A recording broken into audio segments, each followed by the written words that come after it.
ಸಣ್ಣ ಆಗೋದು very simple, ಮನ್ಸ್ ಮಾಡ್ಬೇಕಷ್ಟೇ. ಸುಮಾರು ಜನ ಕ್ವಶನ್ಸ್ ಕೇಳ್ತಾರೆ, ನಾನು ಮಾಡ್ಬೋದಾ, ನಾನು ಸಣ್ಣ ಆಗ್ಬೋದಾ?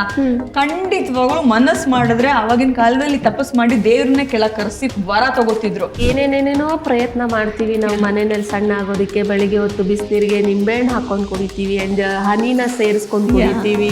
ಸೊ ಲೈಕ್ ಸಣ್ಣ ಆಗ್ಬೇಕು ಅಂತ ಬಂದ್ರೆ ನಿಮ್ ಪಕ್ಕದ ಮನೆಯವರು ನಿಮ್ ಟೀಚರ್, ಗೂಗಲ್ ಟೀಚರ್. ಕಾರ್ಬ್ಸ್ ಹಾಗೆ ಶುಗರ್ ಇರುವಂತಹ ಫುಡ್ ನ ಕಡೋನ್ ಮಾಡಿ ಸುಮಾರು ಕಡೆ ಈ ವಿಡಿಯೋಗಳಲ್ಲಿ ಹೇಳಿರ್ತೀನಿ, ಈಗಲೂ ಹೇಳ್ತೀನಿ, ಜೀನಿ ಸ್ಲಿಮ್ ಜೊತೆಗೆ ಡಯಟ್ ಮಾಡಿದ್ರೆ ಮಾತ್ರ ಸಣ್ಣ ಆಗ್ತೀರಾ. ನೀವ್ ಏನೇ ತಿಂದ್ರು, ನಮ್ಮ ಅಜ್ಜಿ ತಾತ ಎಲ್ಲಾನು ಸ್ವೀಟ್ಸ್ ತಿಂತಿದ್ರು, ನಮ್ಮ ಅಜ್ಜಿ ತಾತ ಎಲ್ಲಾನು ಅವ್ರು ಯಾವ್ದು ಡಯಟ್ ಮಾಡ್ಲಿಲ್ಲ, ಬಟ್ ಸ್ಟಿಲ್ ಹೆಲ್ದಿ ಆಗಿದ್ರು. ಯಾಕಂದ್ರೆ ಅವ್ರ ಆರ್ಗನ್ಸ್ ಕರೆಕ್ಟ್ ಆಗಿ ಅವ್ರು ತಿಂದಿದ್ದನ್ನ ಕರಗಿಸೋ ಕೆಪಾಸಿಟಿ ಇತ್ತು. ದಯವಿಟ್ಟು ಅಗೇನ್ ಹೇಳ್ತೀನಿ, Jeeni slim powder complete 100% natural.